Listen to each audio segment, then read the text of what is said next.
আসসালামু আলাইকুম। সংবাদে আপনাদের সবাইকে স্বাগত জানাচ্ছি। আমি ফিরোজ তোহা। শুরুতেই আরবে কেবলস সংবাদ শিরোনাম। বাংলাদেশের সর্বশেষ গুরুত্বপূর্ণ আপডেট সংবাদে আপনাকে স্বাগত। শুরুতেই সংবাদ শিরোনাম, পরে বিস্তারিত। প্রথমে জানাবো, নির্বাচনী নিরাপত্তায় পুলিশের জন্য আসছে 40,000 বডি ক্যামেরা। আগামী ফেব্রুয়ারিতে আসন্ন সাধারণ নির্বাচনের সময় ভোটকেন্দ্রে নিরাপত্তা জোরদার করতে পুলিশের জন্য কমপক্ষে 40,000 বডি ক্যামেরা সংগ্রহের পরিকল্পনা করেছে অন্তর্বর্তীকালীন সরকার। আজ প্রধান উপদেষ্টার প্রেস উইংয়ের পাঠানো এক বার্তায় বিষয়টি নিশ্চিত করা হয়েছে।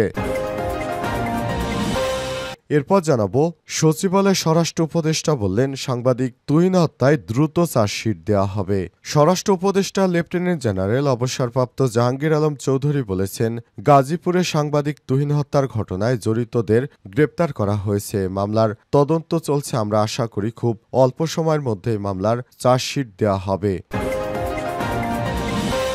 এদিকে এখনও জামাই আদরে আছেন শেখ হাসিনার সহযোগী 15 জন সচিব। ফ্যাসিস্ট শেখ হাসিনা এবং আওয়ামী লীগের আস্থাভাজন সুবিধাভোগী কর্মকর্তা প্রশাসনের প্রাণকেন্দ্রে সচিবালয় সহ সরকারি অনেক দপ্তর ও সংস্থায় এখনও রাজত্ব করছেন। জুলাই গণঅভ্যুত্থানের পর শীর্ষ পদগুলোতে পরিবর্তন হয়েছে সামান্যই। এবারে জানাবো, উপদেষ্টার সততার উপর পূর্ণ আস্থা প্রকাশ করল বিএনপি।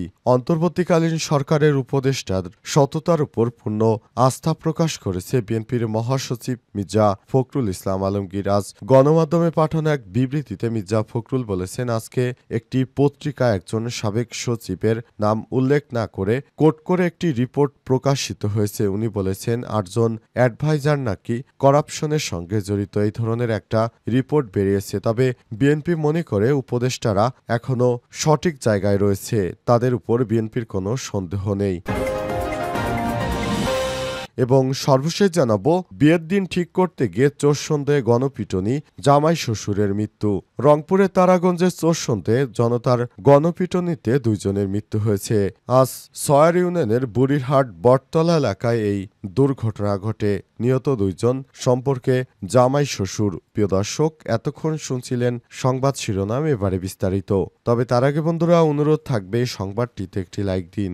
এই চ্যানেলে আপনি নতুন হয়ে থাকলে আমাদের সংবাদটি দেখতে দেখতে চ্যানেলটি সাবস্ক্রাইব করে রাখুন। কমেন্ট করে বন্ধুরা আপনার মূল্যবান মতামত জানিয়ে দিন আপনি বিশ্বের কোন দেশ থেকে বা বাংলাদেশের কোন স্থান থেকে আমাদের সংবাদটি দেখছেন এবং শুনছেন। আর বন্ধুরা, এই সংবাদটি আপনার সোশ্যাল মিডিয়া ফেসবুকে শেয়ার করে বন্ধুদেরও দেখার সুযোগ করে দিন। আর বন্ধুরা, সংবাদটি আপনি দেখতে দেখতে কমেন্ট করে জানিয়ে দিন আপনি বাংলাদেশের কোন জায়গা থেকে বা বিশ্বের কোন দেশ থেকে বা কোন জায়গা থেকে আমাদের সঙ্গে রয়েছেন। এবারে বিস্তারিত। নির্বাচনী নিরাপত্তায় পুলিশের জন্য আসছে 40,000 বডি ক্যামেরা। আগামী ফেব্রুয়ারিতে আসন্ন সাধারণ নির্বাচনের সময় ভোটকেন্দ্রে নিরাপত্তা জোরদার করতে পুলিশের জন্য কমপক্ষে 40,000 বডি ক্যামেরা সংগ্রহের পরিকল্পনা করছে অন্তর্বর্তীকালীন সরকার। আজ প্রধান উপদেষ্টার প্রেস উইংয়ে পাঠানো এক বার্তায় বিষয়টি নিশ্চিত করা হয়েছে। বার্তায় জানানো হয়, ঢাকায় রাষ্ট্রীয় অতিথি ভবন যমুনায় প্রধান উপদেষ্টা ড. মোহাম্মদ ইউনূসের সভাপতিত্বে এক উচ্চ পর্যায়ের সভায় নিয়ে আলোচনা করা হয়েছে। এ সময় প্রধান উপদেষ্টার বিশেষ সহকারী ফয়েজ তোয়েব আহমেদ জানান, 40,000 বডি ক্যামেরা এবং সাধারণ বডি ক্যাম নামে পরিচিত এটি সংগ্রহের প্রক্রিয়া চূড়ান্ত পর্যায়ে রয়েছে। তিনি আরও জানান, এসব ডিভাইসগুলো হাজারো ঝুঁকিপূর্ণ ভোটকেন্দ্রে নিরাপত্তা জোরদার করবে বলে জানা যাচ্ছে। অনেকেই ভোটকেন্দ্রে গিয়ে ভোট ডাকাতি করতে চাইবে, তাই এসব ক্যামেরা দিয়ে সেসব দুষ্কৃতকারীদেরকে রোধ করা যাবে এমনটা ধারণা করা হচ্ছে। তাই এই ধরনের বডি ক্যামেরা লাগানোর সিদ্ধান্ত নিয়েছে অন্তর্বর্তীকালীন সরকার। সরকারের পক্ষ থেকে বিষয়টি নিশ্চিত করা হয়েছে।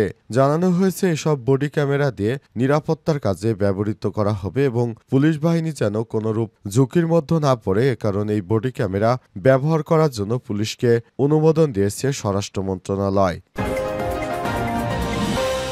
সচিবালয়ে স্বরাষ্ট্র উপদেষ্টা বললেন, সাংবাদিক তুহিন হত্যায় দ্রুত চার্জশিট দেওয়া হবে। স্বরাষ্ট্র উপদেষ্টা লেফটেন্যান্ট জেনারেল অবসরপ্রাপ্ত জাহাঙ্গীর আলম চৌধুরী বলেছেন, গাজীপুরে সাংবাদিক তুহিন হত্যার ঘটনায় জড়িতদের গ্রেপ্তার করা হয়েছে। মামলার তদন্ত চলছে। আমরা আশা করি খুব অল্প সময়ের মধ্যে মামলার চার্জশিট দেওয়া হবে। আজ দুপুরে সচিবালয় নিজ দপ্তরে আয়োজিত এক ব্রিফিংয়ে সব কথা বলেছেন জাহাঙ্গীর আলম চৌধুরী। এর আগে তার সভাপতিত্বে আইন শৃঙ্খলা সংক্রান্ত কোর কমিটির বৈঠক অনুষ্ঠিত হয়। সাংবাদিকদের এক প্রশ্নের জবাবে উপদেষ্টা বলেছেন, ঢাকার নিউ মার্কেটে দোকান থেকে বেশ কিছু দেশীয় অস্ত্র উদ্ধার করেছে আইন শৃঙ্খলা রক্ষাকারী বাহিনীর সদস্যরা। এর সঙ্গে জড়িত বেশ কয়েকজনকে আটক করা হয়েছে। তাদের জিজ্ঞাসাবাদ করা হয়েছে এবং জিজ্ঞাসাবাদ চলছে। এসব চাপাতি ও ছোরা কারা কিভাবে কাজে ব্যবহার করত কারণ বের করা হচ্ছে এবং ইতিমধ্যেই নিউ মার্কেট এলাকায় সেনাবাহিনীর সদস্যরা অভিযান চালাচ্ছে যাতে করে কেউ কোনো ধরনের চাঁদাবাজি বা সন্ত্রাসী করতে না পারে। এছাড়াও নিউ মার্কেট এলাকা থেকে যেসব ধারালো অস্ত্রশস্ত্র পাওয়া গেছে সেগুলো জব্দ করেছে সেনাবাহিনীর সদস্যরা। বিভিন্ন দোকানে দোকানে গিয়ে তল্লাশি করে সব অস্ত্র উদ্ধার করা হচ্ছে। জানা গেছে সব অস্ত্র বাসাবাড়ি বা রান্নাবান্নার কাজে ব্যবহৃত হয় না।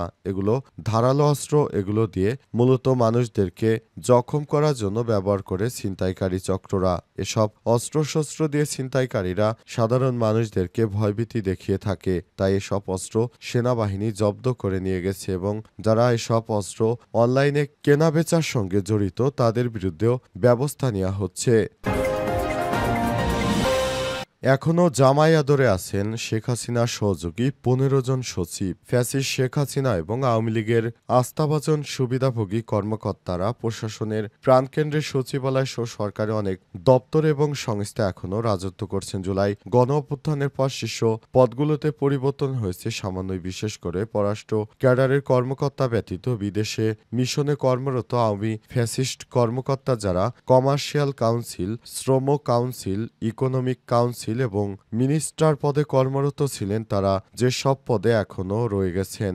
এদের দেশে ফেরত আনা হয়নি, অথচ এরা ফ্যাসিস্ট শেখ হাসিনার এজেন্ডাই বাস্তবায়ন করে চলেছে। গণ অভ্যুত্থান পরবর্তী ৫ই আগস্টের পর সারা দেশে সব প্রতিষ্ঠান থেকে ফ্যাসিস্ট উচ্ছেদ কার্যক্রম চললেও সচিবালয় ফ্যাসিস্ট সমর্থক সচিব, অতিরিক্ত সচিব জামাই আদরে অবস্থান করছে। শেখ হাসিনার সুবিধাভোগী যে ১৫ জন সচিব রাজত্ব করছেন তাদের মধ্যে এক মোহাম্মদ মোকাব্বির হোসেন ৫৫48 বর্তমানে সিনিয়র সচিব বিজ্ঞান ও প্রযুক্তি মন্ত্রণালয়ে নিয়োজিত রয়েছেন। তিনি ইতিপূর্বে স্বরাষ্ট্র মন্ত্রণালয়ের সচিবের দায়িত্ব পালন করেছেন। একজন ফ্যাসিস্ট সমর্থক হিসেবে তিনি এখনও কিভাবে পদে বহাল আছেন সেই প্রশ্ন অনেকেরই। ২ ডক্টর মোহাম্মদ এমদাদুল্লাহ বর্তমানে কৃষি মন্ত্রণালয়ের সচিব হিসেবে দায়িত্ব পালন করছেন। ৩ ডক্টর ফারহিনা আহমেদ ফ্যাসিস্ট হাসিনা সরকার কর্তৃক নিযুক্ত পরিবেশ মন্ত্রণালয়ের সচিব। ৪ নাজমুল হাসান পানি সম্পদ মন্ত্রণালয়ের সচিব। ৫ ডক্টর মোহাম্মদ খায়রুজ্জামান মজুমদার। ৬ নাজমা মুবারক, তিনি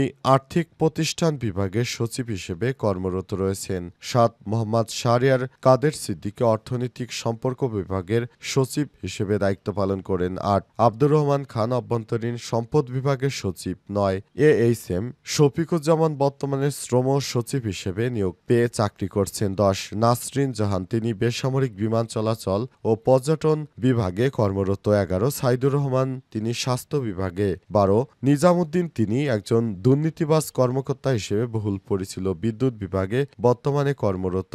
১৩ মাহবুবুর রহমান, তিনি বর্তমানে বাণিজ্য সচিবের দায়িত্ব রয়েছেন। ১৪ মফিদুর রহমান, সচিব হিসেবে সংস্কৃতি মন্ত্রণালয়ে কর্মরত। ১৫ ইকবাল আবদুল্লাহ হারুন, পরিকল্পনা মন্ত্রণালয়ের সচিব হিসেবে তিনি দায়িত্ব পালন করছেন।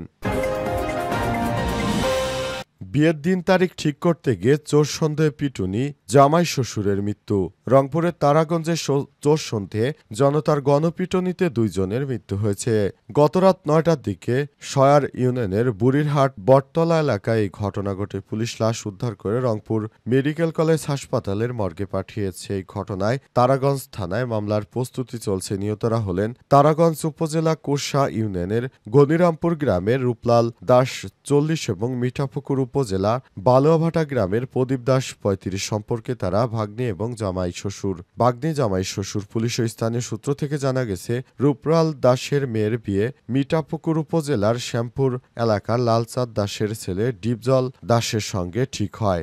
10 আগস্ট দিন তারিখ চূড়ান্ত করা হয়। এজন্য শনিবার বিকেলে প্রদীপ দাস নিজে ভ্যান নিয়ে রওনা দেন। পথ না চিনে তিনি সয়ার ইউনিয়নের কাজিরহাট এলাকায় পৌঁছলে রূপলালকে ফোন করেন। পরে দুইজন একসঙ্গে রিকশায় ঘনিরামপুরের উদ্দেশ্যে রওনা হন। রাত 9টার দিকে তারাগঞ্জ কাজিরহাট সড়কের বটতলা এলাকায় পৌঁছালে স্থানীয় কয়েকজন ভ্যানচোর সন্দেহে তাদের আটক করে। সময় প্রদীপের ভ্যানে থাকা বস্তা থেকে 4টি প্লাস্টিকের ছোট বোতল পাওয়া যায়। একটি বোতল খুলে গন্ধ নেয়ার পর পাশারিপাড়া গ্রামের আলমগীর হোসেন ও বুড়িরহাটের মেহেদি হাসান অসুস্থ হয়ে পড়েন। এতে সন্দেহ আরও বাড়ে এবং লোকজন তাদের মারধর শুরু করে। বটতলা থেকে বুড়িরহাট উচ্চ বিদ্যালয় মাঠে নিয়ে মারধরের পর অচেতন অবস্থায় ফেলে রাখা হয়। রাত 11টার দিকে পুলিশ গুরুতর আহত অবস্থায় তাদেরকে উদ্ধার করে হাসপাতালে নিলে কর্তব্যরত চিকিৎসক তাদের মৃত ঘোষণা করে।